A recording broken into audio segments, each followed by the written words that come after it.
pembunuhan terhadap perempuan di Tangerang, Banten pekan lalu masih menjadi pembahasan kami kali ini.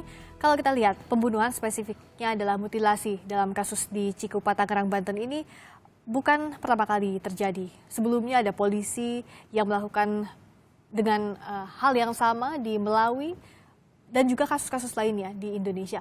Apa kesamaannya dari kasus-kasus yang terjadi? Ada problem besar ya pada pelaku. Jadi pelaku itu dia pasti punya masalah besar dalam dirinya. Ada roots of the problem, akar masalah yang tidak terpecahkan. Jadi biasanya sekali, dua kali kemudian terjadi proses pembiaran dan kemudian dia tidak bisa memecahkan secara langsung, secara cepat sendiri, dibiarkan dan kemudian tidak minta bantuan orang lain juga ya. Nah, seringkali problem ini yang kemudian menyebabkan orang jadi depresi, menyebabkan jadi orang stres. Nah, stres atau depresi itu kan sebenarnya bisa ada dua cara. Yang pertama dia akan withdrawal, orang akan menyendiri dan kemudian dia tidak melakukan apa-apa, dia malu dan lain sebagainya. Ada yang kemudian melakukan agresi.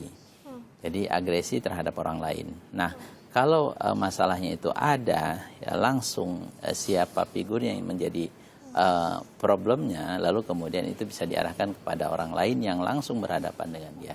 Meskipun sebenarnya masalahnya tidak selalu seluruhnya adalah masalah dengan seseorang tadi, ya misalnya dengan pasangannya itu. Jadi masalah misalnya sekarang ada masalah kemacetan di jalan raya di Jakarta ya. Itu kan sebenarnya masalah yang sangat besar dan kemudian itu sebenarnya harus diatasi. Dan itu untuk orang-orang tertentu dengan tingkat stres yang sangat tinggi bisa melakukan tindakan kekerasan. Selain latar depresi itu yang menjadi motif, bagaimana dengan modus? Apakah ada perkembangannya seiring berkembangnya zaman sampai saat ini? Ya memang modusnya itu cenderung lebih banyak terjadi pada masyarakat miskin. Ya, kenapa masyarakat miskin? Karena masyarakat miskin itu problemnya banyak.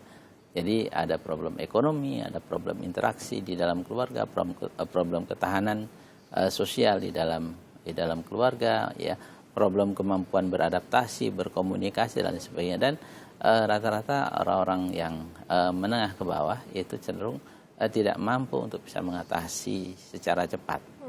Nah, atau mereka tidak bisa kemudian mencari tempat-tempat tertentu yang kemudian dia bisa ada relaksasi, ya.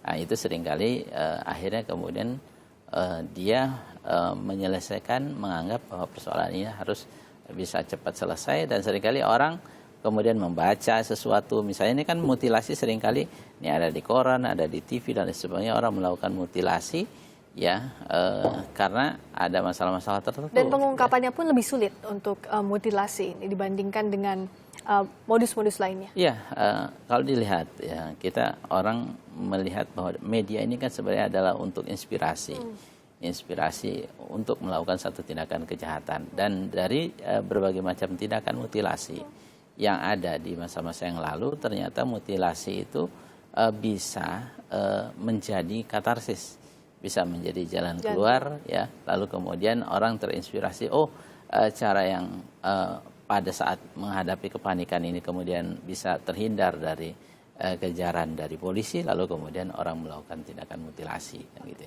Jadi ada imitasi ya.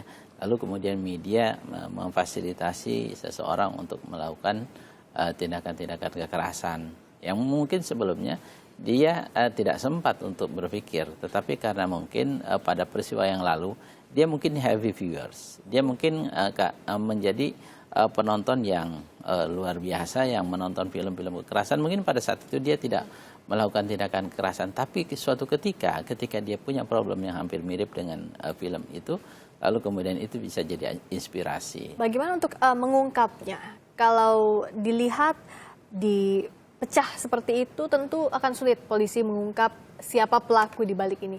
Kalau di kasus yang terakhir saja yang di Cikupa, pelakunya sebenarnya sudah tahu, tentunya ini bisa lebih mudah untuk kepolisian mencari jejak lengkap dari kasus ini. Teknologi kepolisian sekarang relatif lebih canggih ya dan lebih cepat untuk bisa mendeteksi. Kalau di masa yang lalu ada teman-teman anggota kepolisian yang kemudian karena keterbatasan peralatan dan sebagainya, kemampuan metodologi juga sangat terbatas sehingga menggunakan cara-cara yang lain. Kalau sekarang relatif lebih cepat, ya apalagi dibantu dengan teknologi komunikasi yang bisa mendeteksi seseorang, ya keberadaan pelaku, keberadaan korban.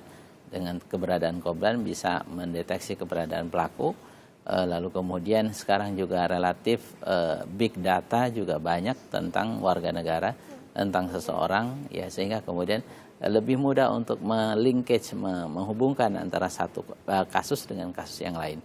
Ya, jadi karena setiap peristiwa tertentu, termasuk peristiwa kejahatan, itu tidak akan pernah mungkin berdiri sendiri, pasti akan berangkai dengan peristiwa sosial yang lain. Oke. Nah, untuk menghindari ini terjadi kembali, bagaimana fungsi kontrol sosial semestinya untuk menghentikan kasus serupa? Ini sebenarnya kita harus berkaca, dan ini mungkin ke depan akan banyak terjadi mutilasi-mutilasi berikutnya.